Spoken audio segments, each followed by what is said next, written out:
Hello, Star Wars fans and collectors. It's me, Jedi Master 98, back again with another Star Wars Conversations live stream right here on the Jedi Master 98 YouTube channel. In today's live stream, it's episode 10, and today we are going to be reviewing Solo, a Star Wars story. This is the 10th episode of my Star Wars Conversations, and I do have another guest on the channel that has been on a couple of these Star Wars Conversations live streams, and that is Darth of Akoko Productions, also known as Alonn. Hello there. Yeah. All right, I'm gonna show my real face now. Hi. Han Solo looks pretty happy. Nah, Han Solo looks pretty Han Solo. I mean, he has like a straight face, like a neutral face. Yeah. So that's like, I'm just here, you know.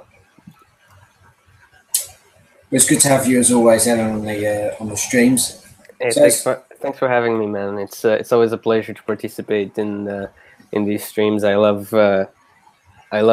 movie analysis, and I love analyzing movies with you. And yeah, these are always fun to do. Thanks a lot for that. So as the title suggests, we're going to be going over Solo, a Star Wars story. This was the second standalone Star Wars movie that Disney released. 2016, Rogue One was released, and it was a success. And Solo, a Star Wars story, was released just after The Last Jedi. Obviously, if you've watched The Last Jedi live stream that me and Aaron have done, you'll know that it has so many controversial moments in it, good and bad, and obviously we know Alan's feelings about it. Good times. And so yeah, Solo Star Wars story hit theatres in May of 2018, and it was quite surprising because you think that a Star Wars movie would be released in December, but it was released in May after the events of The Last Jedi, and obviously we know what's happened with the events of The Last Jedi due to stuff being said online and so many controversial moments in the movie. And Solo Star Wars story obviously was released. I enjoyed it. It brought a little bit of balance to the Star Wars saga, but obviously, as some of you were, it didn't do as well at the box office as people thought it would be. But it was still a success, obviously my eyes, but whether it's a success with anyone else, that's another question to be answered. And I really enjoyed it, the plot, the characters, and everything about it. But you didn't see the film in the cinema, did you, Alan? No, I didn't. No. I was kind of the part of the haters who boycotted the movie because of The Last Jedi, of how badly that movie was. And you know what? I don't regret. Well, it wasn't. I didn't do it for the purpose of boycotting Lucasfilm or anything. I just, when I got out of the Last Jedi, when I went to see it in the movies and got out, that was I mean, I had so much. I was so hyped for that movie, and it just did not live up to my hype, and it felt like. And when I kind of thought about the movie in my head and trying to analyze in my head, it just felt, it didn't feel the way that it should feel when you watch a Star Wars movie. Usually you'd usually be satisfied out of a Star Wars movie, but this was not it. And so then I went to second viewing, and I talked about it some more and realized that I just did not like that movie. I was afraid to be disappointed again and waste my money on Solo, and when I finally watched it back in, I don't even remember when it was. I think it was last month you watched it. Or was it in October? I think it was. I think it was in either September or October when I finally watched Solo. Yeah, and I think it was September. Yeah, it was either September or October. But yeah, I I finally watched Solo, and well, it wasn't as bad as I thought it would be, but wasn't as good as the average fanboy would expect it to be. I if that makes any sense. Bottom line, I don't regret not going to see it in the cinemas. Yeah. Let's just keep talking about that movie, and then I'll give my final opinion on it. I gotta say, when I watched it for the first time, I did not pay as much attention as I probably should have, because I was building a Lego set on the side. I was just I was just listening and taking a peek every now and then. Uh, but I did. I mean, I'm aware of what was going on. I was aware of what was going on in the movie. I saw the majority of it. I paid attention to the majority of it, and it was enjoyable. But I do have some some stuff to point out. So without further ado, I'll let you start with the your general, your usual notes. Yeah, and yeah. Then we'll go for them from there. Yeah, that's an excellent point that you've made, because obviously we know the boycotting of The Last Jedi, and I think we know that it was hyped up, but obviously it's completely planned out to be something that it wasn't originally planned for. When I went to see Star Wars movie, obviously I went to see it going in with high expectations, thinking, oh, it's a Star Wars movie, it's come out every year, looking forward to seeing new characters, new development, new this, new that. And I wasn't one of those fans who boycott. I would stick with what we've got. There's been some trouble with The Last Jedi. We know about it online, social media, tweets, so forth and so forth. And loads of my friends who are Star Wars fans, but not as major as myself, collecting and going into even more depth with the films, TV shows, and merchandise and everything. And a lot of my friends did boycott the film, and I was only one of a couple of friends who went to see this solo Star Wars story film. And obviously, first impression was really, really good. We obviously got told the stories that we've known about Han Solo, the Kessel Run in 12 parsecs, the appearance and meeting up with Lando Calrissian, and Chewie, the iconic Millennium Falcon ship.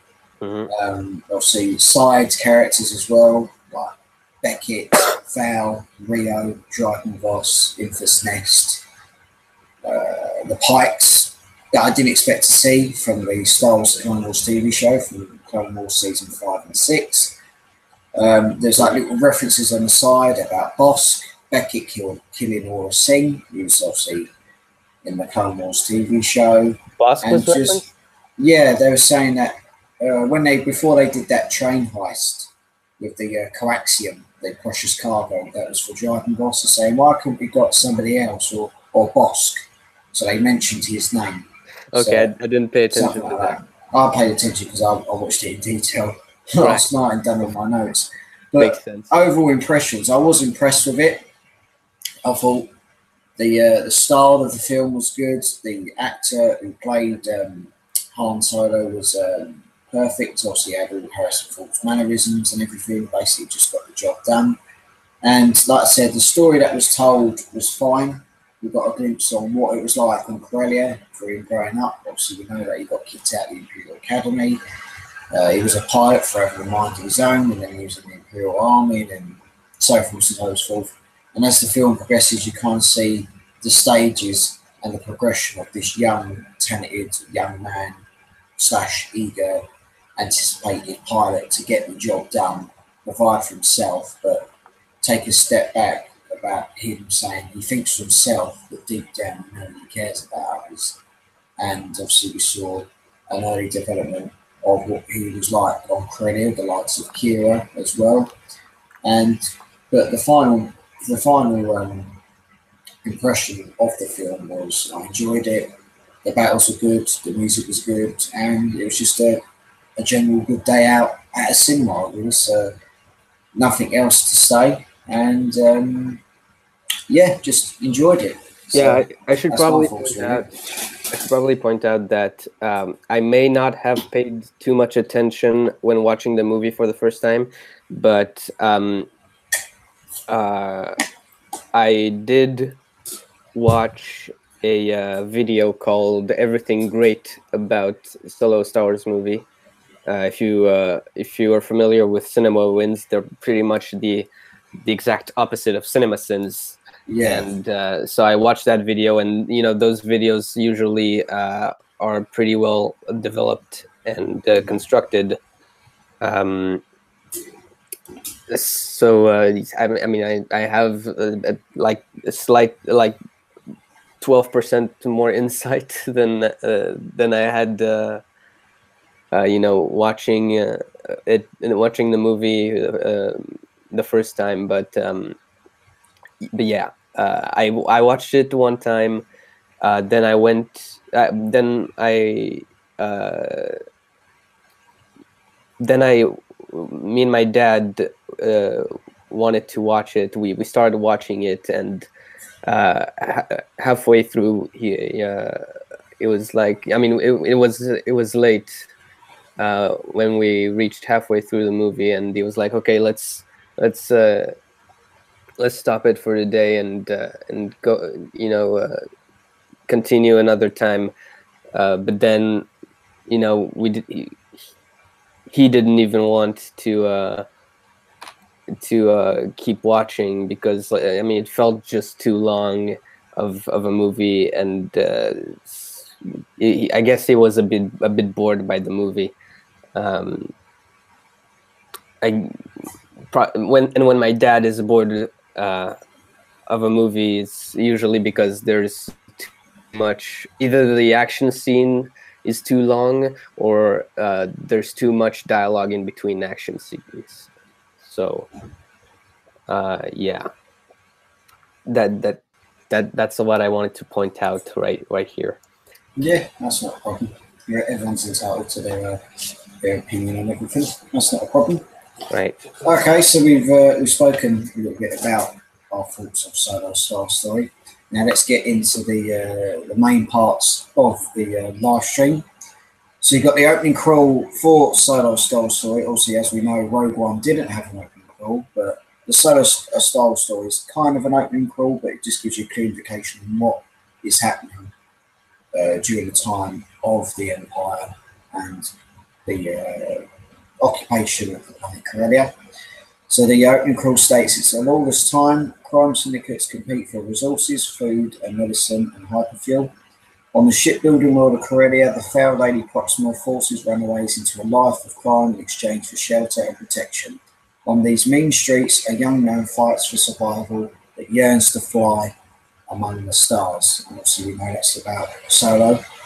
So the opening shot is we see Solo lighting up a speeder. Lighting up a speeder, looks like he's hot wiring it. He's getting chased by Lady Proxima's goons.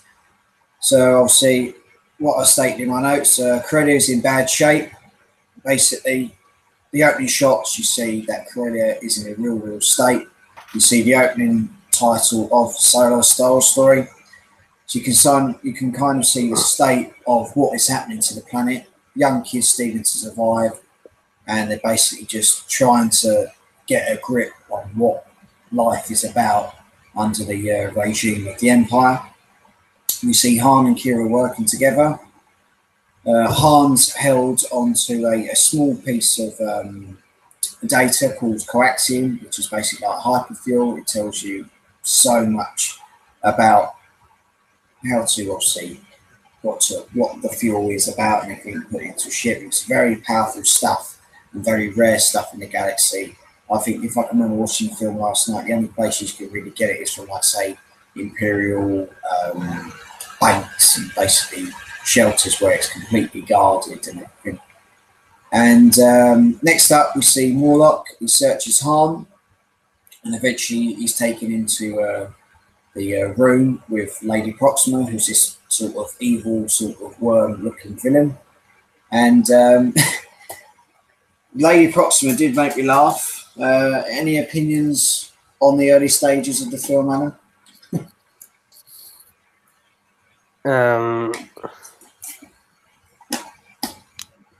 Very beautiful lighting.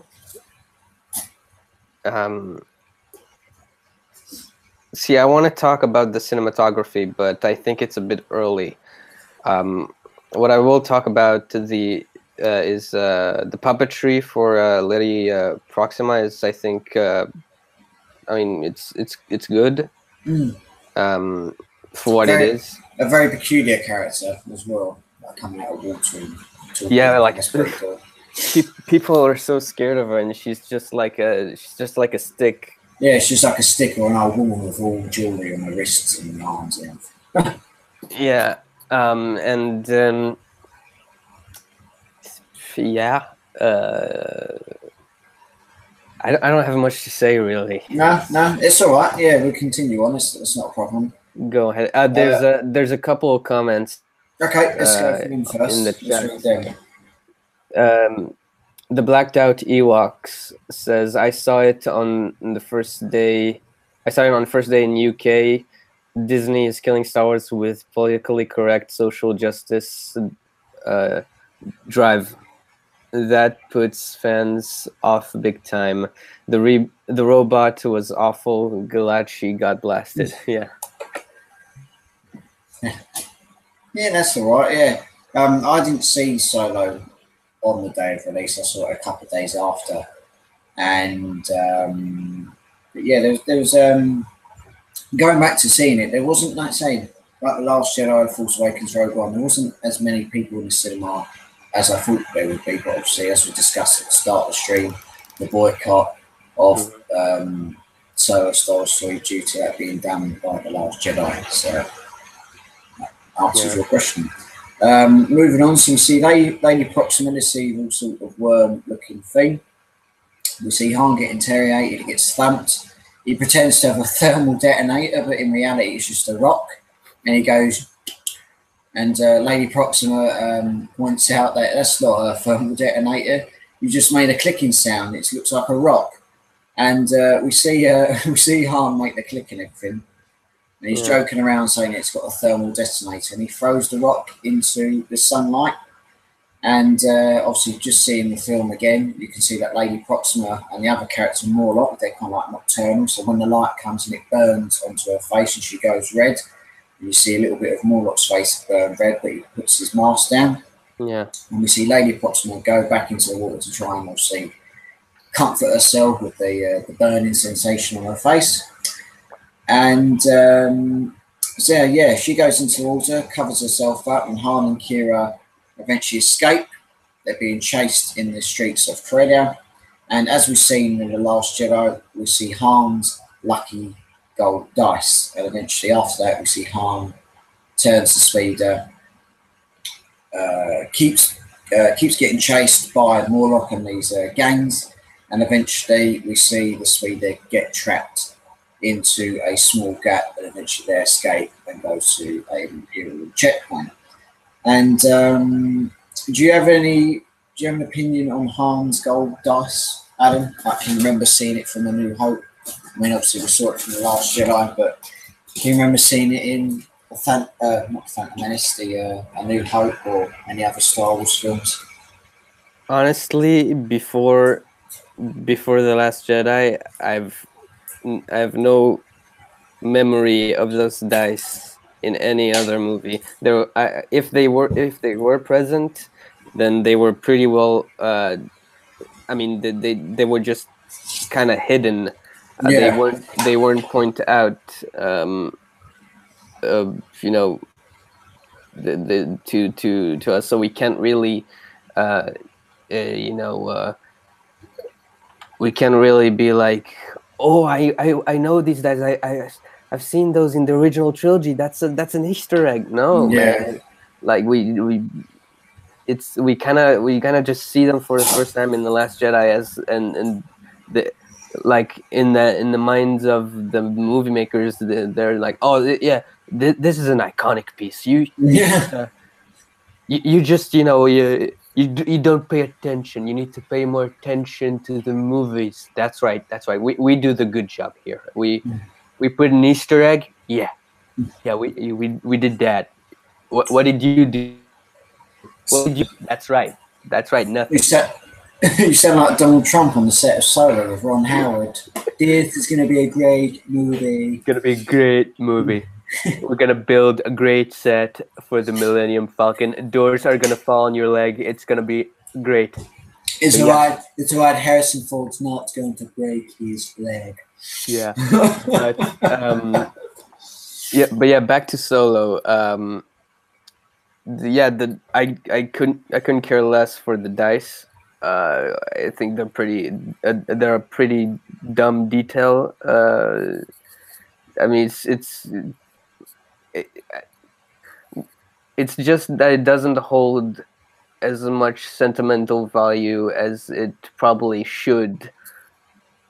And if it is supposed to hold any sentimental value to us, you know, they should have established those dies, back in the OGs. Uh, is that correct? How I said it? I think so. I think so. No, but is that correct? How I said about the value holding? Yeah, I think so. I think Okay. that's right. I don't know if we're wrong. Sometimes my English can be incorrect. So if we're wrong, anyone else can correct us. yeah, and that being said about the dice, Alan, you could say your favourite catchphrase in these streams. You have some explaining to do, George Lucas. Exactly, your iconic catchphrase in these live streams. You have something to do. That being said, I want to talk a bit about the character design. Yeah, go for it. I mean, on one hand, it's again, I think I say this in probably every stream that talks about these new movies. But I mean, on one hand, it's cool to see new characters, new designs for aliens, because it's a vast galaxy, it's an expanded universe, and all that. But it's been a while since we've seen. We just it will be. I would personally rather see more familiar creatures and more familiar aliens, because it comes to a point where it doesn't feel like Star Wars anymore. It feels like people that are trying to make Star Wars something. They're trying to take characters from Star Wars and put it in another movie that's taking place in space, and there's slight improvements to the laws of physics and the laws of the Force, and that's what basically a reboot is. Yeah. But they should have really taken a good look into into Rogue One, basically. Yeah. Where they use characters from Episode 4, and obviously put them in there so we know of them, and it's good to see them in another movie. It's like Dr. Ponder and the other ones, on the Episode 4. You got some explaining to do. I have the death sentence on the systems. It's good to see that. If like characters from, I don't know, the Cantina Bar, they pop up there and everything.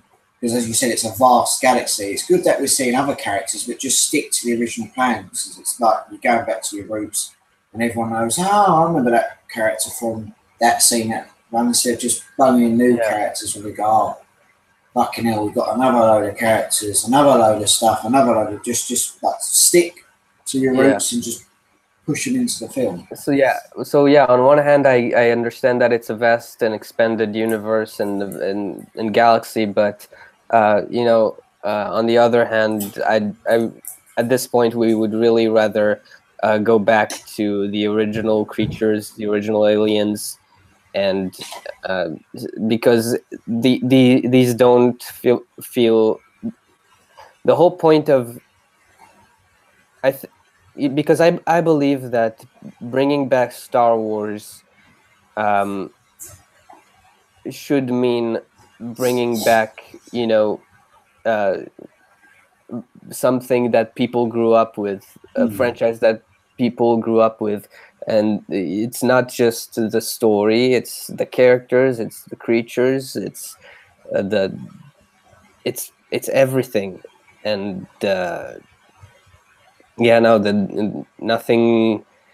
And you know, I do appreciate attempts at, you know, trying new things, introducing new things, but in this case it just doesn't work. If you want to introduce new things, just create a different saga. Because this is Star Wars we're talking about, and there's already been too many changes in the ever since The Force Awakens. And yeah. Well, as you said, The Force Awakens was kind of like the first Star Wars film we've seen in about 10 years, because obviously Revenge of the Sith was released in 2005. 10 years later, we got The Force Awakens. And The Force Awakens, it brought back a sort of original feel to the films, because obviously we got actors that we didn't really know of, and they brought them into the film and everything, like what they did with the original trilogy, and they done it with the prequels. And The Force Awakens, as I said, was kind of like the first sort of boundary set to say, right, they're going back to the original roots and everything. There's new characters. It's 30 years after the events of Return of the Jedi, so let's just do that and everything. And it was fine, but as you said, it's good to go back to your roots, use characters and everything, but I think there's a certain degree, a certain extent where more new characters can be put into a film. Like, enough is enough.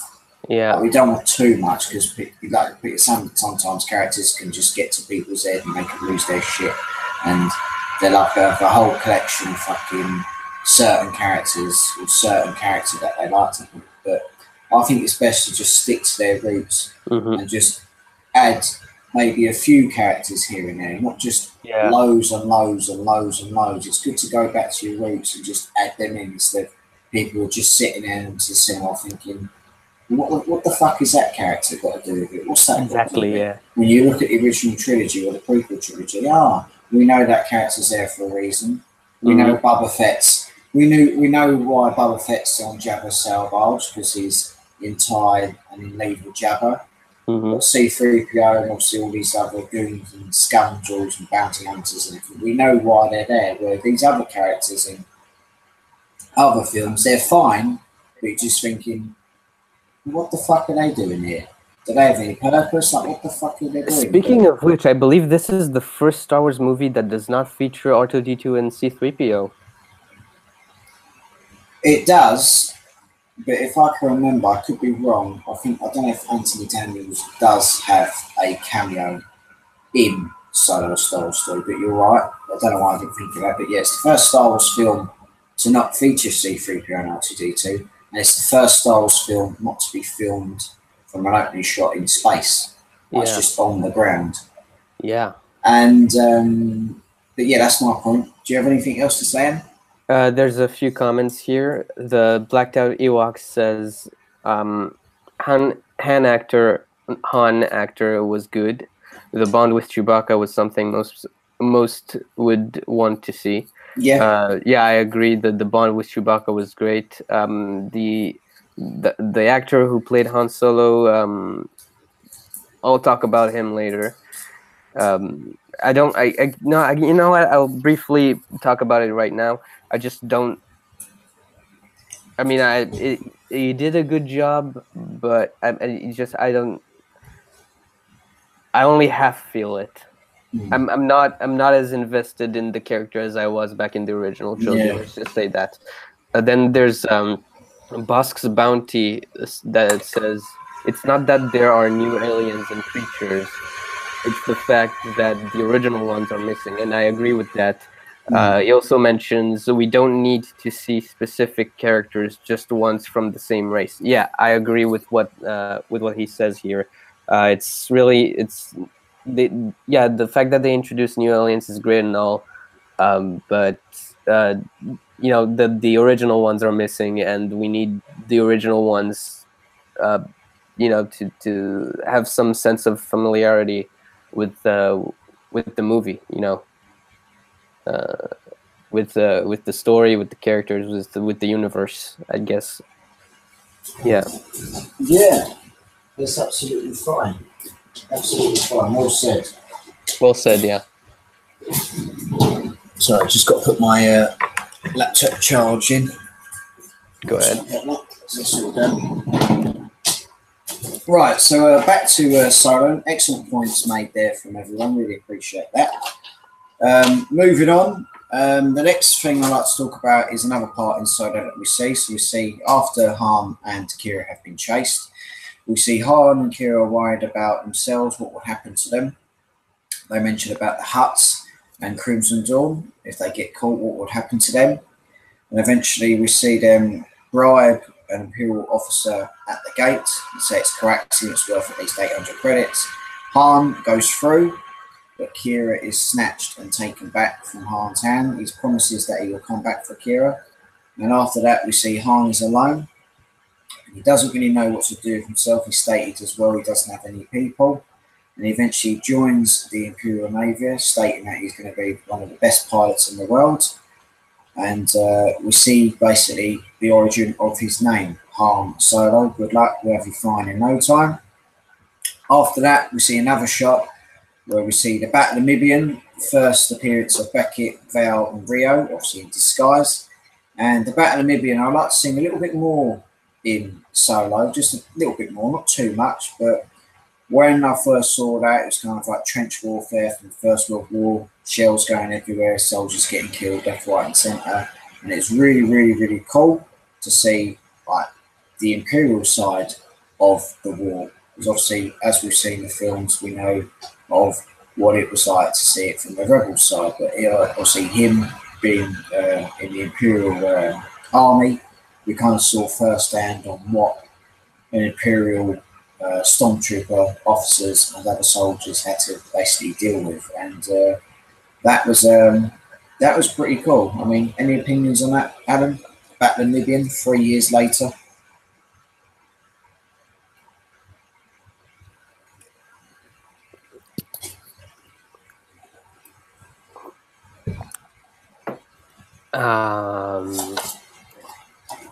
There was a lot of mud. Yeah. Yeah. 3 hours later. Yeah, basically. nothing really else to say. Basically, what I've just said, we've covered it. I mean, it was nice to see some walkers, I guess. Yeah, the walkers were pretty cool. Yeah. It was cool to see like a young, arrogant Han Solo like question his Imperial officer and everything. Obviously, that was Beckett, but as we know, he was an Imperial officer. He stole the captain's uniform from the dead officer. Mm-hmm. And yeah, that was really, really cool. Moving on. So as I said, we see Han. It's cool to see the main character struggle. You know, it shows character development. Yeah. Unlike in some cases, right. Sorry, you had a bit of a cough there. Yeah, it's it's the weather. Yeah. It's that time of year, you know. Yeah. You got something explained to? Yeah. George Lucas, sorry. So I've got a bit of a cough. You too, man. Sorry, I've got a bit of coffee there. We're going to move on. So as I said, we see Han question the officers and everything, and he tries to blackmail Beckett. But Beckett states that he has obviously encountered a defector, a traitor, and everything. So Han says that he needs to wait for him, and they state that Han is to be put into a pit and fed to the beast. And obviously, we're not too sure what the beast is, but obviously, as we see the shot come into play, we see this tall, large, furry creature, and obviously, firsthand, when I saw it, I thought that's Chewbacca instantly. You just know of it. and we just hear like Chewie growling and moaning and doing all his shit and everything. We see the first appearance of Chewie. Obviously, he's covered in mud. Same with Han, chained up as well. And we see Han and Chewie fighting and everything. And Chewie's just about to put his head under the mud. And we hear Han speak Wookiee, whatever they speak. I don't know what the actual dialect is called. And he calls him a stupid, dumb Wookiee, a Kashiki, and Moof Milker and everything. And we kind of see like the first bonding between Han and Chewie. And we see Chewie break the support structure. And eventually we see Han and Chewie escape. We see the appearance of Rio on what he's really like and everything, with his 4 arms and 2 legs. And he's like, whoa, is that a Wookiee? And he said, you'll never have a deeper sleep than cuddled up into a Wookiee's lap. So kind of like humour there, which is really, really cool. And eventually we see them escape. And we see Han and Chewie in the shower. And it's like, we could have done this later on. Like Han's just washing himself and you just see a big, hairy Wookiee come alongside Chewie. He's like, we could have done this later. And he's just like, yeah, that was funny. And that was a really good touch and a nice intro to Han and Chewie. Anything to state on that, Alan? As obviously the Black T-Rock stated that it was good to see a good relationship between Han and Chewie in this film, let alone in the original trilogy and Force Awakens. Yeah. I mean, it's always fun to see Chewie. Yeah. Chewie is one of my favorite characters in all Star Wars.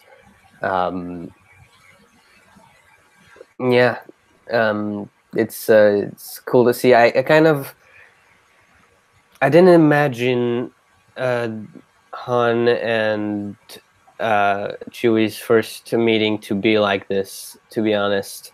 I heard a bunch of stories about how Han and Chewie met, most of which involve Chewie rescuing a bunch of Wookiee slaves from, Imperial custody, and Han helping him out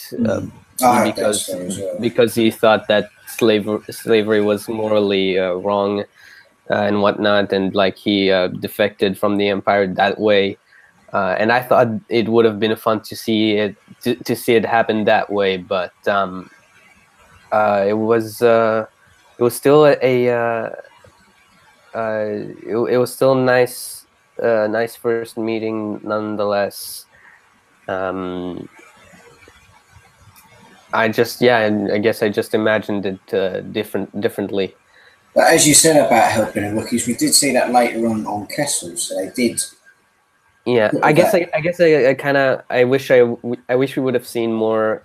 I know it's called Solo, but I guess I wish we would have seen a bit more of Chewbacca and a bit more Wookiees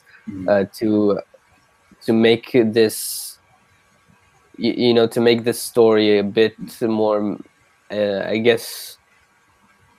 to make the bond more meaningful. Yeah. I think something that we can relate to a bit more. Yeah, totally agree. Well said there.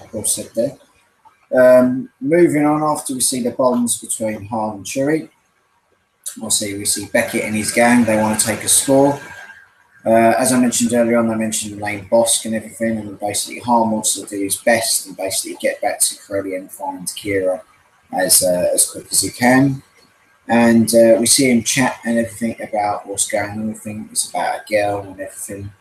And we see this large sniper rifle, but it's broken down into the iconic pistol that we know from Han Solo's past and present, and eventually his future, that we see him using in Force Awakens and obviously the original trilogy as well. So it's nice to see the touch of the iconic blaster rifle, or blaster pistol, I should say. Yeah. And so we see that and everything. Obviously, we see the heist that is going well, but thinking obviously it's going to be a piece of cake, everything's going well and everything. And we see the first appearance. Where are we? Have I missed a bit? Oh, by the way, Rio is a very cool alien. I enjoyed his character while it lasted. Yeah, It's funny to see a blue monkey with forearms. with 4 arms. Yeah. Yeah, yeah. And obviously Uh, voiced by John Favreau, who's obviously done Iron Man, The Jungle Book, and obviously doing the Mandalorian TV show. So it's good to hear him on the big screen, and also in the Clone Wars TV show. It's pretty busy. yeah, yeah. John Favreau is always a win. Mm-hmm. No, it's good. Good fun. Yeah. So as I stated, the heist is going well for them. Obviously, we see another load of coaxium. Obviously, it's for a secret buyer. We see range troopers that intercept them, and eventually, after a while, we see Infus Nest arrives, which is another band of Marauders or rebels, whatever you want to call them. If I'm explaining to George Lucas. Yeah. We eventually see them go. We actually see a couple of them going to the ship. Rhea gets shot in one of his shoulders, and eventually Han takes control of the ship, and Rio eventually dies, which is a shame, but it was good to see him on the screen. I do have the figure of him up there somewhere on the solo section, I think, so it's good to see him. But I've got a couple of their new characters to review on the channel, so stay tuned for that one. Kind of like promoting as well, which is cool. So we see Rio get shot. As Alan stated, a very, very cool character. The fight continues as well, and eventually we see Val, so-called Beckett's so-called bit on the side or girlfriend or love. She eventually sacrifices herself for the others, and obviously the bridge. I mean, did anyone care? Nah, I didn't really care about Val. I mean, the scene was a bit long, in my opinion. Longer than it should have been, I think. Okay. You cared for her, but Val, go on, fuck off, don't care.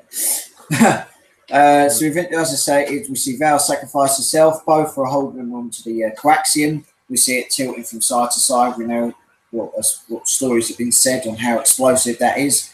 Han releases the coward. Beckett calls him the cowards, and eventually the coaxium falls down. We see the mountain break up, destroyed, and eventually Han gets punched in the face by Beckett. You never listen. You never do this. You never do that. And eventually they have to go to Dryden Voss and explain what has happened to their shipment that was promised to be sent to him. Moving on, as it stated, they were stealing for somebody else. Dryden Voss, a very dangerous man as well. Obviously, we've only literally just heard it that he's a dangerous man, but the thing that made me laugh is saying that he was dealing with the regional governor, and we just see him get them too nice and literally just kill him instantly. So we know that he's not a nice man, and obviously he was played by Paul Bettany, obviously the voice of Jarvis and Vision in the Marvel films, which is always good to see Paul Bettany. And when I went to October Comic Con this year, I did actually see him at Comic Con. So nice. It's Dryden Voss, it's Jarvis, it's Vision. So we see Dryden, and eventually we see Han and Kira meet again. Obviously, he was promised that he was going to come back, get a ship, and visit Kira, and said, "You don't have to visit me or come to visit me anymore." What a coincidence! So, what is a coincidence? Yes, Dryden is a man you don't want to mess with, as I stated. They want to repay Dryden as best they can. And obviously, give me a reason not to kill you, as it stated as well. And eventually, they make up for what they're doing. Obviously, they have to go to the spice mines on Kessel to retrieve the intel that is promised for Dryden as well. And there's a section in the galaxy where it can be dropped off, because obviously, if you keep it in a bad state, for a bad condition, eventually the canisters will explode, and obviously it needs an incredible fast ship to get you from one place to another, from galaxy to galaxy. And once that's been stated, we see the first appearance of Lando Calrissian. Eventually we see the game of Sabacc being played. we see Han and Lando bet and everything. Eventually, Han loses, and eventually is promised to give Lando a ship. And did you think it was right to include Lando in the film, Alan? I mean, yeah, it's part of it's this movie is basically telling the kind of the origin story of how Solo became Solo, and when it comes to Han Solo, the whole package includes him and Chewie, him and Lando, him and the Millennium Falcon. Yeah, the blaster, the I guess the dice. Yeah, dice. Got some explaining to do, James. Yeah, but yeah, so as far as that goes, well, I mean, we didn't get we don't know where the dice are from, but as far as the other aspects of Han Solo go, the movie did a good job of covering those up. Other than that, Enfys Nest, I think is a cool character design. Just feels out of place and not really important, really. Yeah, and it would have been actually more interesting. I think they should have invested more. You see the character design for Enfys Nest. Mm-hmm. They should have deleted the character of Enfys Nest and put the character design for that character on Paul Bettany's character, because Paul Bettany's character does not look too threatening, as he probably should be. I mean, I guess Enfys Nest could have been another alien pirate, or because it is Enfys Nest does make for a good obstacle in the way, or a good competition for Solo, but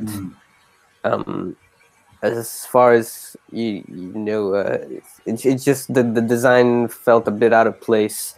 And if they would have invested a bit more in, again, Paul Bettany's character, whose name is pretty forgettable, what you said, yeah, that would have been better. Yeah, okay. We did have them cool looking, looks like knuckle dust and nice things and scars on his face and everything. But yeah. That's I mean, I guess it would have been nice to see a more ugly alien with either horns or tubes or tentacle. I don't know, just an alien rather than a human. Yeah.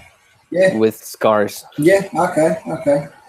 So as I mentioned, we see that Han loses the game of Sabak. And we hear Lando Calrissian mention to Beckett that he killed Aurra Singh. And obviously, as I mentioned earlier on, Aurra Singh was a bounty hunter during the time of Clone Wars. Looks like fucking hell. Speaking of Lando, Michael B. Jordan, that's his name, right? What's that? The actor who played him, or no, it was Donald Glover who played him. Donald Glover, yeah. Sorry, I always confuse these two. Yeah, but Donald Glover did a good job. I mean, the first couple lines that I heard from Lando in that movie sounded a lot like Bill D. Williams. Yeah, he had the smooth charm. Like his outfits are really sick as well. He had like the sort of smooth charm that Billy D. Williams brought to Lando. Yeah, so I think he did a great job capturing the character of Lando, the tone of the character, pretty much everything except for the look. Yeah. Yeah, fair enough, mate. Fair enough. But I mean, it's I guess it's only fair that he'd look different, considering that this takes place years. I mean, I don't know how much time passes between the events of Solo and A New Hope. I don't suppose that there's a big difference, but yeah, I mean, people change styles every year or so. So I guess it makes sense to see a different style on a younger Lando Calrissian and Han Solo, for that matter. Mm-hmm. Yep. So as I stated, Lando mentioned that Beckett killed Orsi, and obviously he said, I didn't kill her, the fool killed her and everything. So a very feared bounty hunter in the Clone Wars saga, let alone the Clone Wars TV show, was killed by Beckett. So we didn't know that until that was stated. There you go. I know how to fix it. You should have put Aura Singh, instead of Enfys Nest, and then kill her off, and yeah. You've got some explaining to do, George Lucas. Yeah.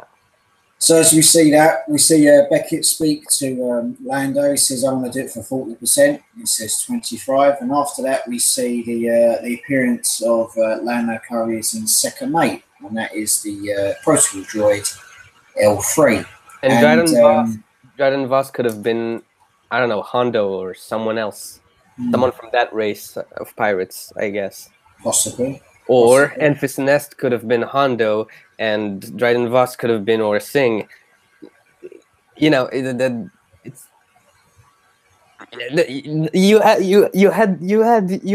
You had the. I mean, it's right there. It's right there in front of you. The whole.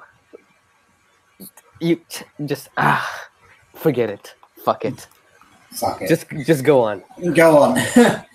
So as I stated, we see the appearance of L3, which is Lando Calrissian's second mate. Obviously, Lando loves his ship as well, and obviously L3's got a sort of a sweet spot for L3. And when I first heard the voice of L3, it can be quite annoying. I'm not going to lie.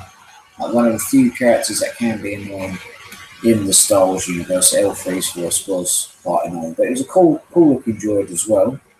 Yeah, it kind of it doesn't feel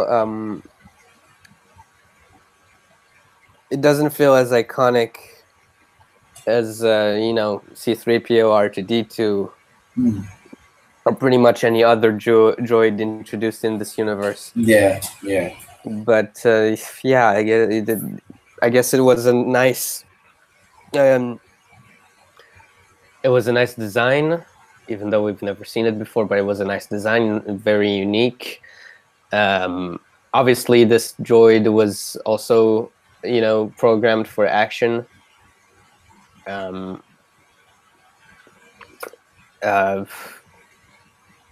guess they had to make it female because. We need variety. We need variety of droids in different genders in the Star Wars universe. Because I mean, we always hear a male voice when we look at a droid from the Star Wars universe. Why aren't there any female droids? You have some explaining to do, George Lucas. Do you see two protocol droids going at it in the corner? But you know what? There were female droids back in the maybe not in the original trilogy, but in the prequel trilogy. There was at least one. There was at least one. Do you know Obi-Wan Kenobi's R4 unit? She was female. She was a female astromech droid. Yeah, I only found that out the other day. Yeah, there was also the droid in that the restaurant where Obi-Wan went to see his pal to when he asked him about the Mandalorian little Dexter. Yeah. So that droid was female too, and the protocol droid in the Phantom Menace in the beginning, TC-14, I think she was female. Yeah, that was also a female droid, wasn't it? I think so. There you go. Then so don't say that there's no variety, that there's no equality between just go on. I'm sick of it. I'm just sick of it. Okay, so we're moving on. So as you mentioned, Lando loves his ship, and eventually we see the first appearance of the iconic Millennium Falcon ship with jets. See, okay, so I want to talk about the Millennium Falcon real quick. I'm sorry for cutting you off there. That's okay. We're going to talk about it anyway, so go on. Yeah, the Millennium Falcon, you know, I think it would have been more impressive to see it look to see the Millennium Falcon in the same shape that it was in the original trilogy. When I mean shape, I don't necessarily mean physical shape. I mean the state that it's in, the damage and the all that stuff. Because it was a bit too clean, and it would have been more impressive to see a damaged ship do the castle run in 12 parsecs. I think it would have been more impressive. It would have been. She did get damaged when Han did it. So in a way, she got damaged. Yeah, so she got damaged from that. But yeah, it felt a bit when we see it for the first time. Yeah, I just didn't expect it to be. You know, you'd expect the Millennium Falcon to be ages old. Yeah. You know, you'd expect it to be a ship that's been through way more than it appears to be. You know, you'd think it's a ship that's been there for all the eras of Star Wars, even before the events of the prequel trilogy. Well, it is a Corellian T-class ship. I think I'm pronouncing that right. So they are popular in Corellia, but I don't think there's many of them about due to the scale of the war and everything. Because if I remember going back to the opening crawl, Corellia is a shipyard, so they build iconic ships, and that's basically it, really. So yeah, that's just basically I guess it was just too clean, in my opinion. Yeah, everyone's entitled. The blacked out Ewoks says maybe the pristine Falcon was a gimmick to sell new toys. I mean, there's always that excuse, of course. That's how they make their money. Bro, I don't know. I have a cold. You know, I'm gonna shut the window. Yeah. Disney. I don't feel too good either. I think I might have to close the blinds and. Sorry, you were saying? Disney. Yeah. So yeah. Eventually, we see Han and Lando talk in the cockpit. We see Beckett and Chewie play obviously that iconic sort of game that we see in episode 4 New Hope. We didn't hear anything about letting the Wookiee win, so we can see Chewie's frustration. We see Kira and Han get a little bit in the closet, dirty bastard. And Beckett says that he's always stated that he doesn't trust no one. We see L3 and Kira talk in the cockpit as well, saying that Han likes her and obviously she likes Lando Calrissian and everything. We see the brand of Crimson Dawn on Kira's wrist, and eventually they land on the planet Kessel, and we see the introduction of the Pike Syndicates from obviously season 5 of Star Wars: The Clone Wars and season 6. It's good to see old sort of. My gosh, wouldn't it have been nice to see the Pikes in this movie? The Pikes, or maybe the Black Sun Syndicate. The Black Sun, yeah. We did see one Pike Syndicate. Which did was we? The one, yeah, He was the one who had the keys to open up all the gadgets on Kessel, yeah. And Kira kills him. Yeah, we did see one part. I didn't recognize it. Yeah, we did see one pipe. Yeah, but as you said, I like to see more pipes or more Black Sun, sort of, because obviously they were. I mean, the Clone Wars season 5 episodes where we saw the Black Sun and the pipes. It was so cool to see them. It was just awesome, absolutely awesome. And so yeah, it's good to see them.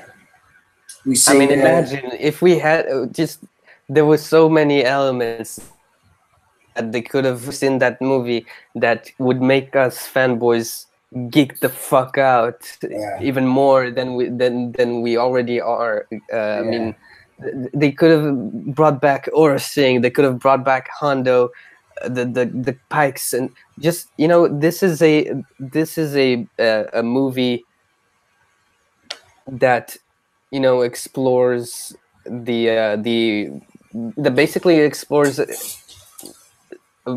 few it explores the underworld, I believe so. Yeah, basically the crime syndicate underworld, which we've known of, but seen a little bit more, because as we stated, Crimson Dawn.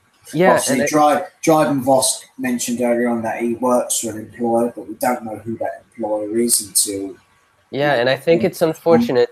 I think it's unfortunate that instead of getting all those iconic iconic crime syndicates that we're already familiar with, and that we just are dying to see on the big screen, that instead of getting those, we see just a clean mafia style, a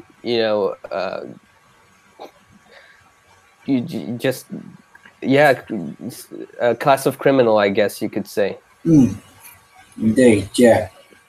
Well, that being said, I'm just going to quickly pop off to the toilet. So go ahead, mate. I will be back in a minute. Go ahead. Oh my God. The things you realize when you analyze a movie, it's just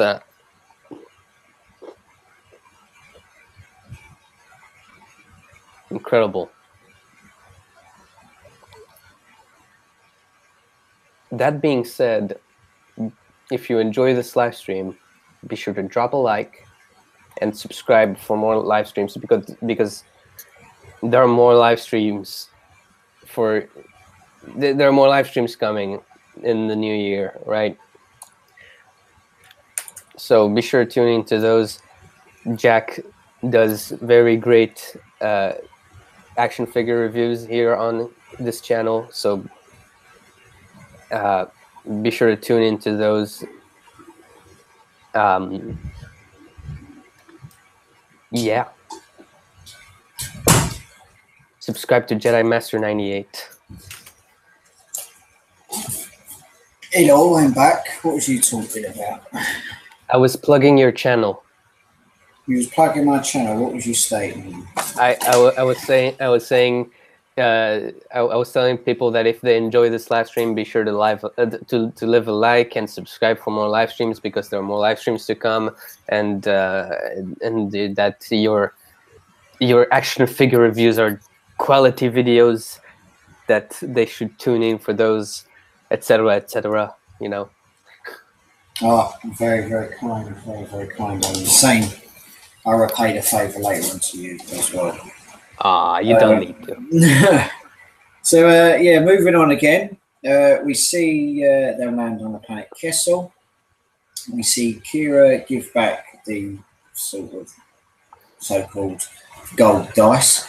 We see Beckett disguised as a Sith guard, and we see shit happening on there, and we see eventually Chewie rip the arm off of a Kessel guard, because obviously, as we stated in the original trilogy, he could rip droids' arms off when they lose. And obviously, you've done it there. We see L3 helps help all the droids in the so-called operating station by moving all the restraining bolts. We see Chewie here and see other Wookiees as well. Han discovers the stash, obviously, of the Thraxian. And we see Lando Calrissian just chilling on the Falcon, just looks like doing a vlog to himself, talking about his time and everything. So so-called Lando's log.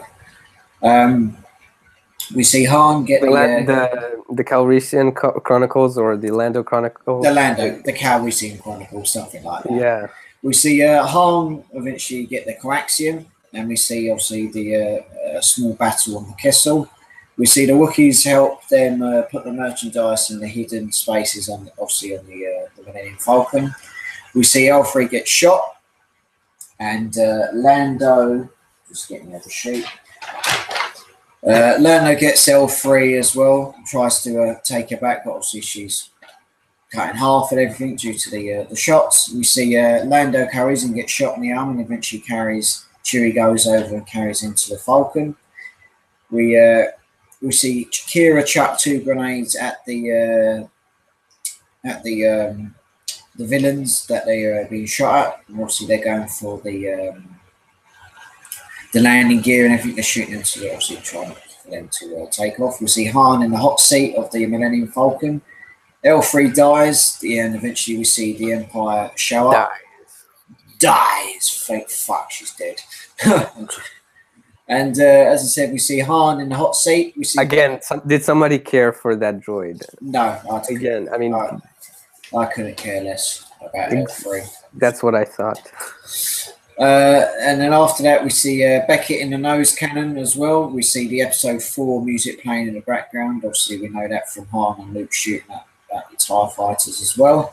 I really enjoyed that scene. Anything to add on that, Adam, about them using the original music from A New Hope for that scene?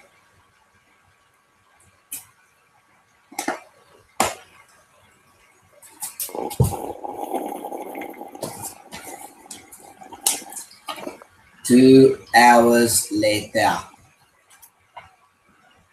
No, I don't have any complaints. That was a good cue for the it's always pleasing to the ear to hear that score. No complaints there. It's it's a very nice touch. It's a nice touch. Good job. Good job. After that, we see Chewie obviously go to work on the Millennium Falcon, doing all the gadgets and everything. He looks good for 190 years old. They use L3's internal processor to put it through to the navigation computer, and obviously she's part of the ship. And obviously they're going through the Maelstrom, which is this big sort of space-looking thing in the Star Wars galaxy. And we see the sort of big space octopus with tentacles and everything. And they obviously use part of the coaxium to make the ship go faster and jump into hyperspace. And eventually that is where the iconic catchphrase comes from Han Solo. He just done the Kessel Run in 12 parsecs as well, and obviously it became a legendary quote throughout the Star Wars universe, let alone the Star Wars fans as well. And one thing I like to point out is they mentioned about L3 internal processor putting it through to the navigation system.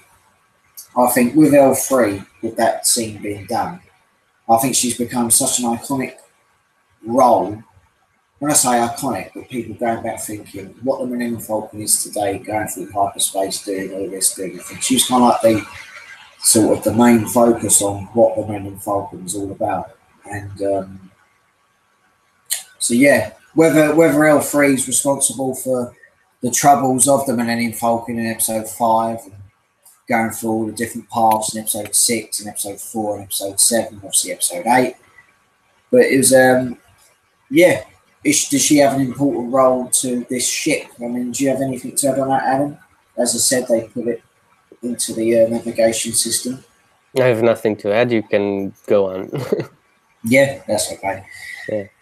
They eventually arrive on the planet Sambarine, which was stated earlier on when they were talking to Dryden. Lando isn't impressed about his ship. He says, look at this state of the ship. She's one hell of a ship. And Lando's like, I hate you. I don't want to see you again. And I'll be in my ship, in my cockpit, waiting for my share. Like, what the fuck you done to my ship, man? And we see Han and Kira talk again. And eventually we see Enfys Nest turn up and tries to obviously call shit and everything. And obviously Han tries to talk with Infus Nest but fails and everything. And obviously, as we see from the film, Infus Nest removes her mask and she's just a kid. Infus Nest shares the stories of Crimson Dawn, and basically we kind of see a turning point to Han saying that he wants to help Infus Nest and everything. And we hear Beckett talk about a big shot gangster put together a crew on Tatooine. It's so-called Beckett's last ever score, and obviously we know as Star Wars fans that big gangster is Jabba the Hutt. Jabba the Hutt. Well said, Alan. And we see eventually Han and Kira and Chewie take the Coraxium to. See, that would have been also nice to see. What's that? The origin of Han Solo's death to Jabba. Yes, that would have been very, very good. So as you see, they take the stuff to there. Beckett doesn't believe that. Is that the real stuff? He's like, you were planning to do this in Infus Nest, and he calls in his so-called other person he's in league with and says, could you come in here? And obviously we know it's Beckett. Beckett has double-crossed Han. And so Beckett sends his personal guards to Infus Nest crew to obviously discover and take back the real Coaxium. Okay, I figured it out. This whole movie, big waste of time. They should have. They should have. You changed your time, didn't you? They should have just. The whole movie should have been Han Solo's job for Jabba. That's what it was supposed to be. And that was the only thing where it was kind of missing. That's the piece of the puzzle that was missing an appearance from Jabba the Hutt. So it would have made perfect sense that. I guess Han Solo would have already been through some smuggling missions by that time. So then he goes to he hears about this job from Jabba. He takes the job, and then he meets Lando, and they do the Millennium Falcon and whatnot. They go on that mission. Then they do the Castle Run in 12 parsecs. They go back. Then there's a situation with Jabba. He didn't get the cargo or the debt or whatever, and then I don't know. All hell breaks loose. Of course, Jabba survives because then he needs to die in Return of the Jedi, and then Han meets up with Obi-Wan, Luke, C-3PO, and R2-D2, finds Leia. I love you, Leia. Yeah, exactly. There you go.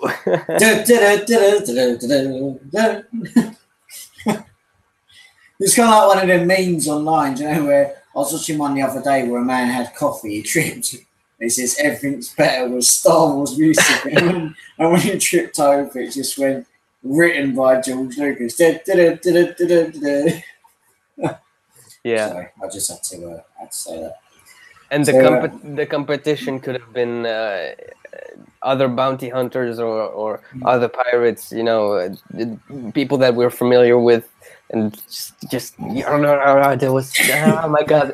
I just thought to say you could have Donald Trump in there. My father gave me a small loan of 1 million credits. The potential. No, that's the thing. That's a good thing what I've done. My father gave me a small loan of 1 million credits, enough to do a great job in the galaxy. And the translator for Jabba could have been voiced by Donald Trump. There. But oh my god, the potential. Oh my god. What a waste. Oh my god, what a shame. Imagine Donald Trump. You wanna wango. You wanna wanga, Feed him to the Rancor pit. Yeah. The Blacked Out Ewoks says probably a second Solo film may have dealt with Han dumping Jabba's spice. Even I get booted. And that is what a friend of mine says at work. They should make another Solo Star Wars movie stating like the Jabba side of it and what happens. No, it's too late now. Everybody hates the franchise. You should have done it in the first place. You've got some explaining to do. Disney. Yes.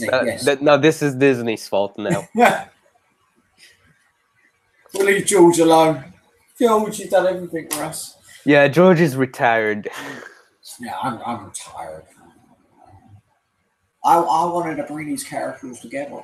I wanted in the beginning, the middle, and the end. I did my part. I sold the franchise. I earned a lot of money from this, and now I'm retired.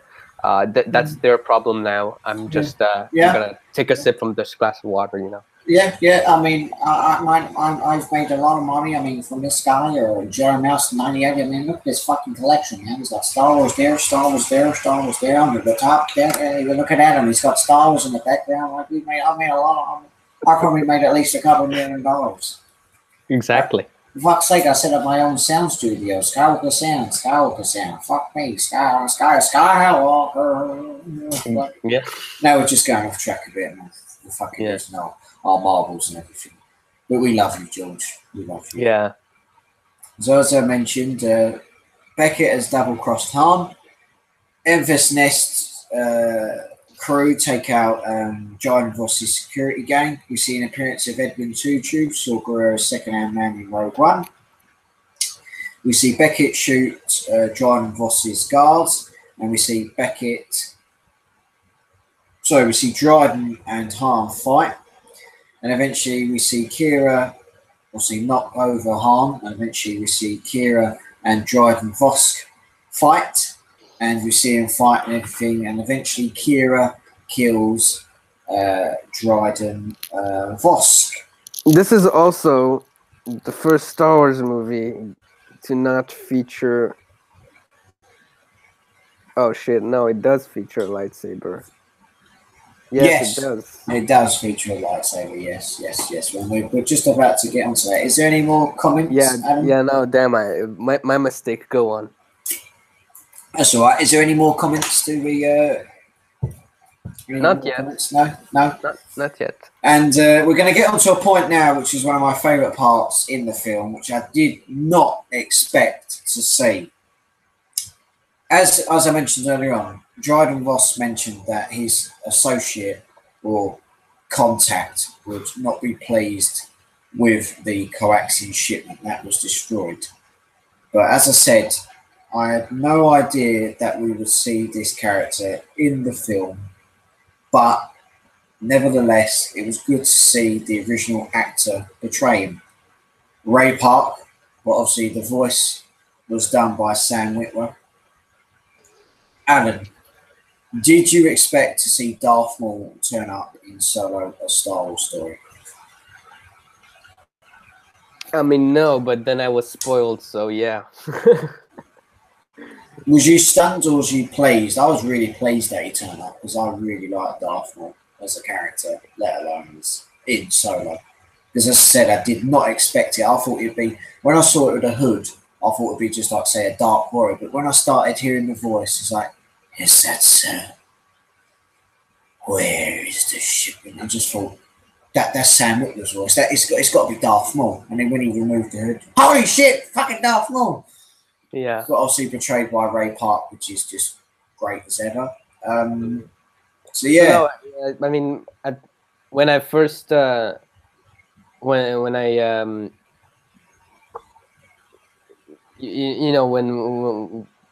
I did not expect Darth Maul to be appearing in that movie before I was spoiled. His appearance, I mean, it's Darth Maul is a win in any movie that he's in, but in this case, his appearance I felt a bit, just a teeny bit forced. It felt like misplaced fan service, but I mean, I guess I mean, why would he need that whatever they were, going for? The coaxium. Yeah, why does he need that? See that they didn't even explain it.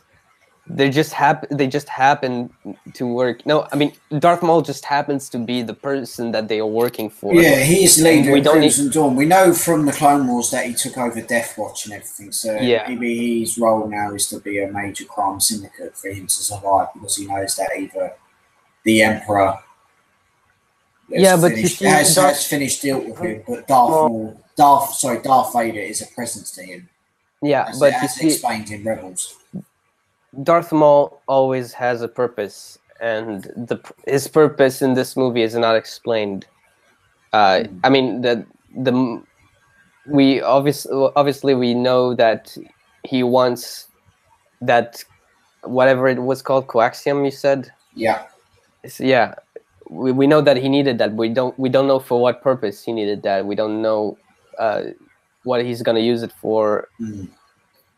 Why he needs Kira, how he knows Kira. We'll get into that later on, because there's a couple of questions I'd like to ask after we've done this. But as far as performances go, it was interesting to see both Mauls in one.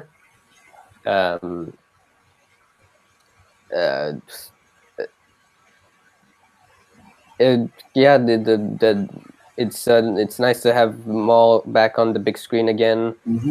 I think it was unnecessary to take out his lightsaber and show off. But I guess if it didn't do that, then we wouldn't have seen a lightsaber in the movie at all.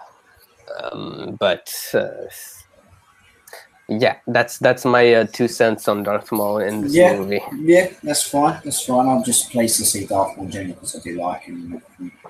So as I mentioned, Maul is the leader of Crimson Dawn. Well, I believe he's the leader of Crimson Dawn. We eventually see Han catch up to Beckett. He shoots Beckett in the chest, and eventually we see Kira escape, and we're wondering what is going to happen to Kira. Why does Darth Maul need her and everything? And eventually we see Han and Chewie help Infest Nest by giving them some of the coaxium. And the last scene, we see Han and Lando play Sabak. Okay, so Busk's Bounty says, because it's worth a load of money, and even the Empire or Crimson Dawn need money to finance their operations. I mean, okay.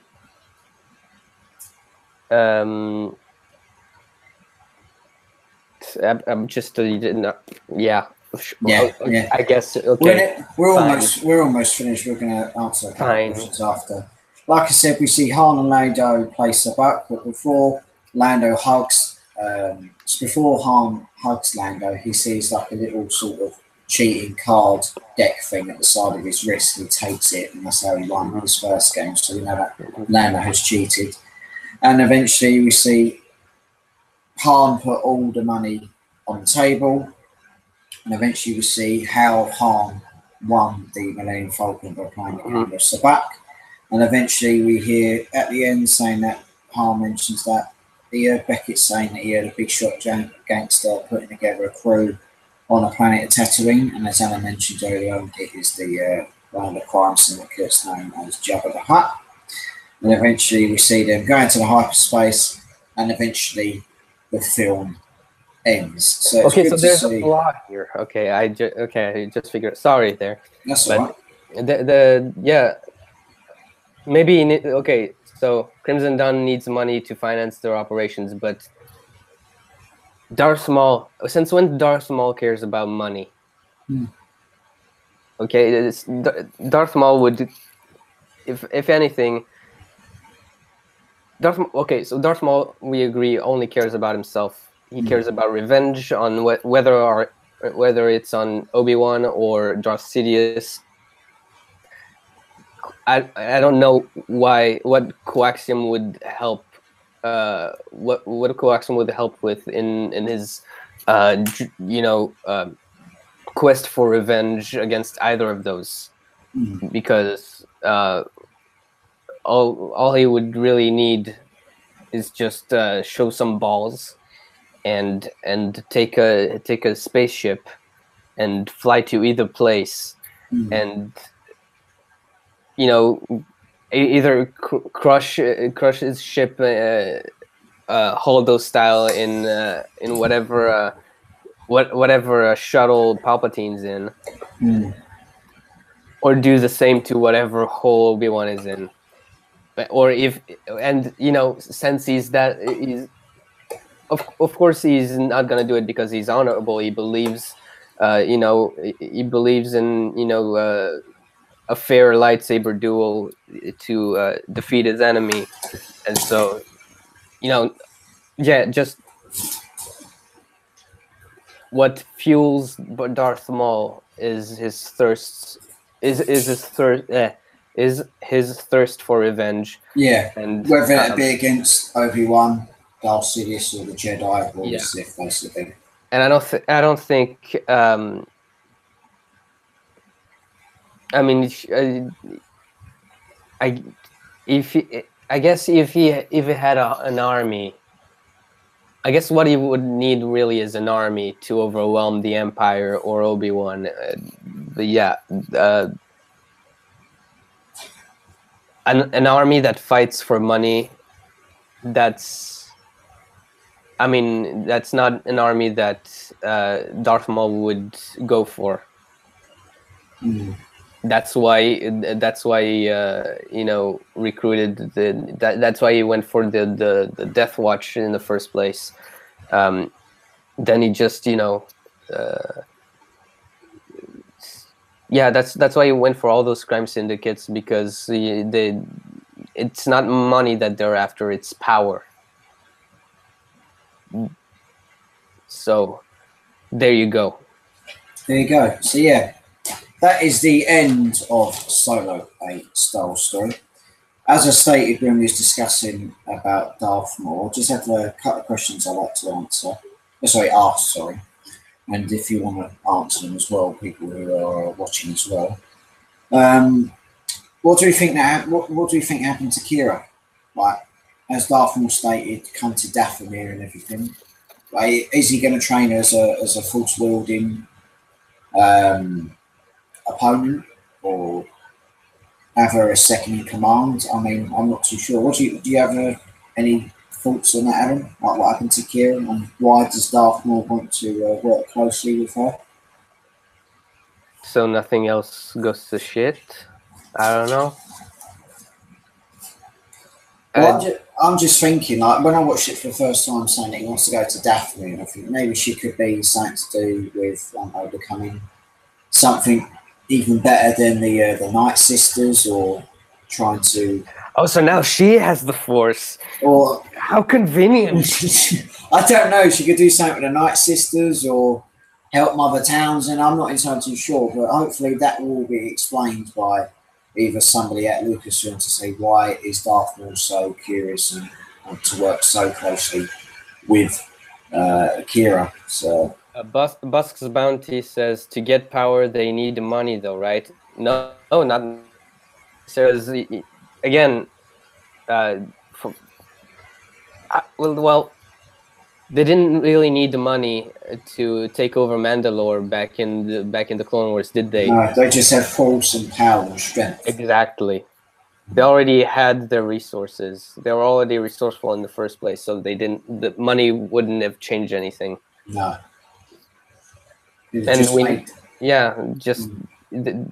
They already had their resources. That's It just made them more greedy and probably more bit of an arsehole, really, because that's what happens to people when they have money. They become more of an arsehole than they shouldn't be. So yeah, that is it for our review on Solo, a Star Wars story, Star Wars Conversations, episode 10. Obviously, as I stated in the description as well, we'll talk about the figures and everything. I've got figures on the shelf, but if you want to see them, I'll be reviewing them on the channel, and you can see previous figures on in my collection. What else to say? I need to go to the toilet again because I keep drinking. So I'll be back in a minute before we speak a little bit more. Go ahead.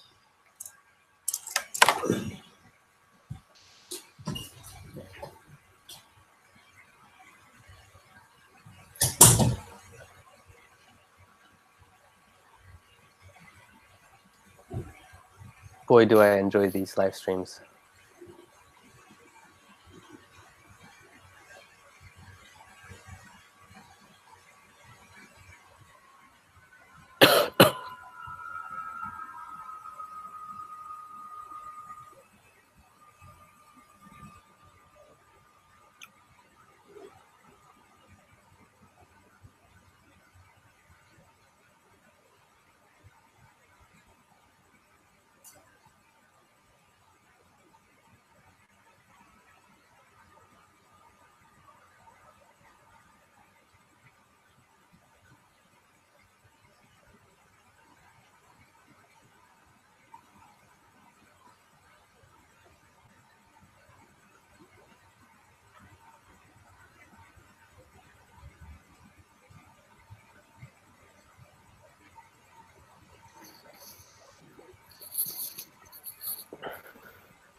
Busk's Bounty.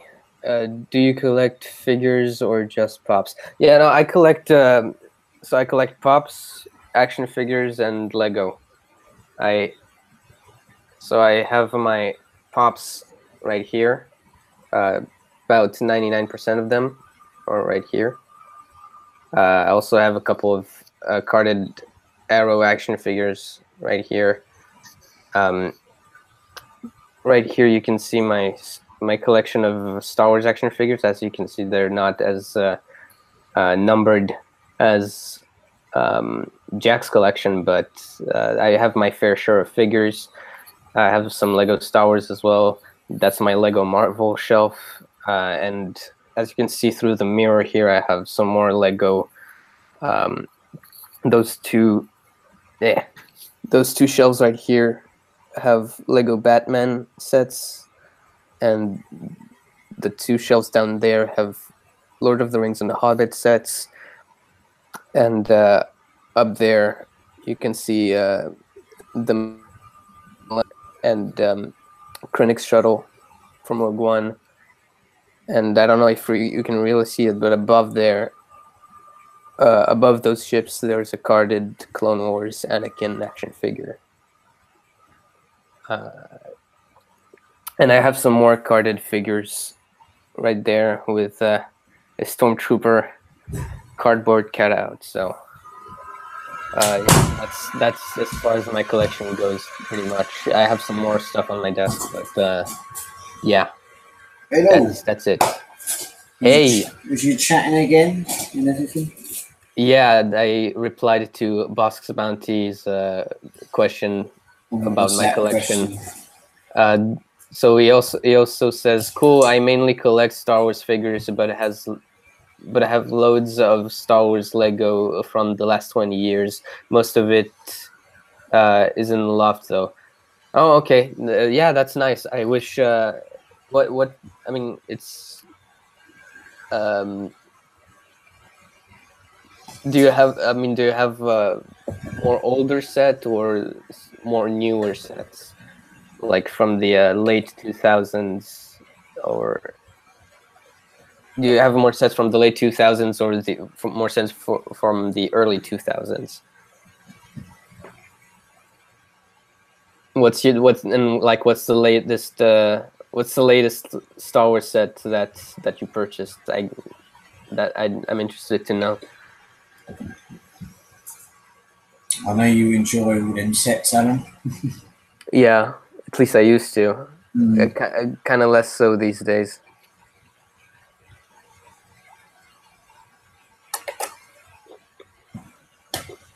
Right. Where were we? He says total mix. Latest set I got was the Kessel Falcon. Okay, nice. That's nice. Is there anything?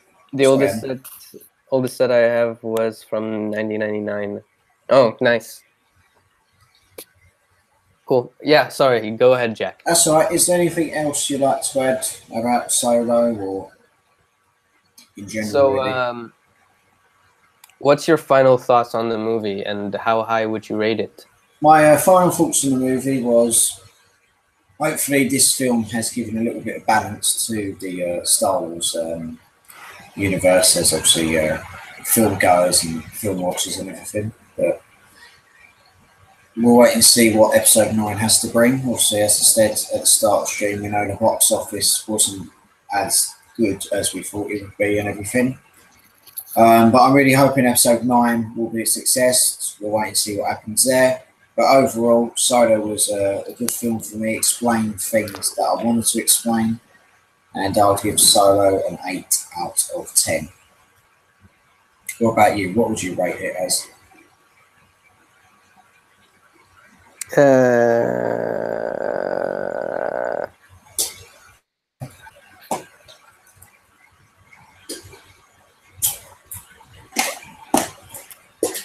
5 out of 10. Okay, 5. Wow. Yeah. Any particular reasons why, or just what you discussed in the stream? Yeah, just what we discussed in the stream, really. I think there was I did not enjoy the style of cinematography that I just don't. Yeah, I did not enjoy the style of cinematography that this movie featured. I mean, it kind of it does have the same aesthetics as Rogue One, but I enjoyed those aesthetics more in Rogue One than I did in Solo. As far as the story goes, the premise itself, I mean, the what they were going for, that had it has potential to be a good story. I just I think there's room for improvement when it comes to character development, when it comes to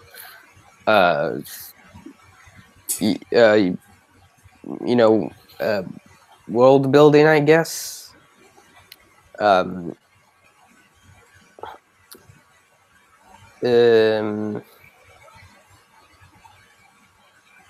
Something, yes, some things could have been shorter. Yeah, I mean, there's a couple of scenes that could have been shorter. Some things could have been left out. I would have replaced some characters with others, and some locations with others, but yeah, that's all I have to say about Solo. That being said, again, it's cool that they're trying to introduce new locations, new vehicles, new creatures, new characters. It's cool and all, but especially considering that it's a prequel story and that it's an origin story for Han Solo. I would have rather seen more familiar locations, more familiar faces, and also more familiar characters and groups of characters.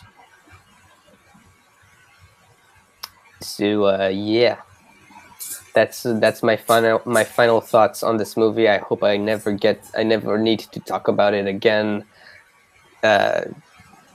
It was a fun conversation, as always. Fair enough, mate. Fair enough. I had a lot of fun. Yeah, same here. Fair enough. Is there anything else you'd like to add about your channel, or basically what's happening really? Anything else we need to know, or what's really going on? Nothing relevant, really. All right then, yeah, that's all right. I'm just trying to think final thoughts on myself. Obviously, I've got new Silo Star Wars products to be reviewed on the channel, so they will be reviewed today and put on YouTube later on. Anything else? The channel's going well. Subscribers are going up. Just basically just keeping my head down really, and yeah, plenty more live streams to come in the future of this channel. Obviously, when 2019 obviously hits us, there will be loads of more live streams on the channel as well. I'm going to be going over the Clone Wars micro series, Volume 1, Volume 2. I'm going to be going through the Clone Wars seasons, so Season 1 to 6. And I'll be going over Star Wars Rebels Season 1 to 4. So there's plenty more to look forward to for the future of this channel.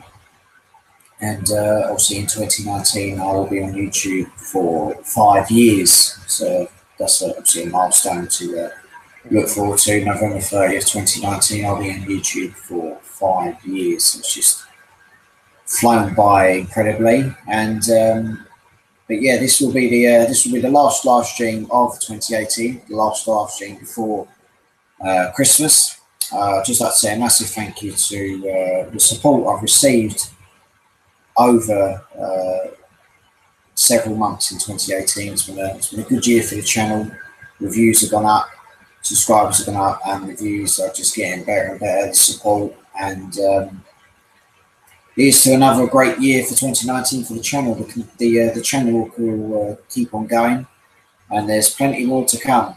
And yeah, just watch it grow, grow, and grow.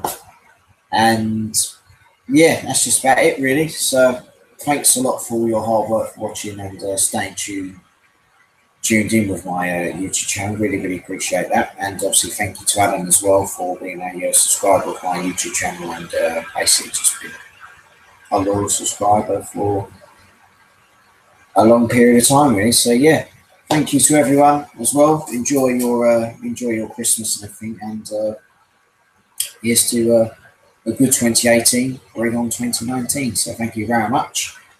And yeah, that's about it really. So anything else to add on that, Adam? Anything about YouTube or where we can find you online? Just cheers to you, mate. Thank you again for having me on your stream. It's always these are always fun to do. I always say that, and this stream was no exception. It was fun talking about a movie that I barely have any insight on, but yeah, nonetheless, I enjoyed the stream. I can't say that enough, and I can't wait for. I can't wait for the upcoming live streams you have planned on this channel.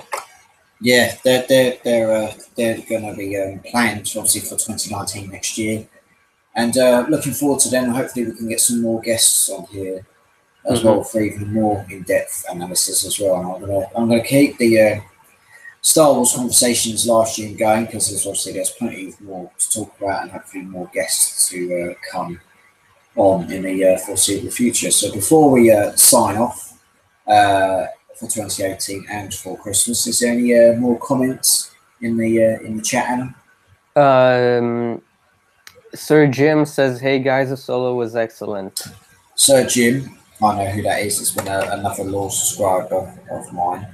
Yeah, we've just done our solo Star Wars story live stream. So if you want to go back and watch it, then it will be on the channel, so you can look forward to that and just get an insight on what we've spoken about. So thank you very much to every single one of you for tuning in to this Star Wars live stream. This has been the Star Wars Conversations episode 10 solo Star Wars story. Thank you very much for your support in 2018. Have a lovely Christmas, a good New Year, and yeah, thanks again, and here's to 2019. So take care, may the force be with you, and we will see you on the next live stream. Bye bye. Bye bye.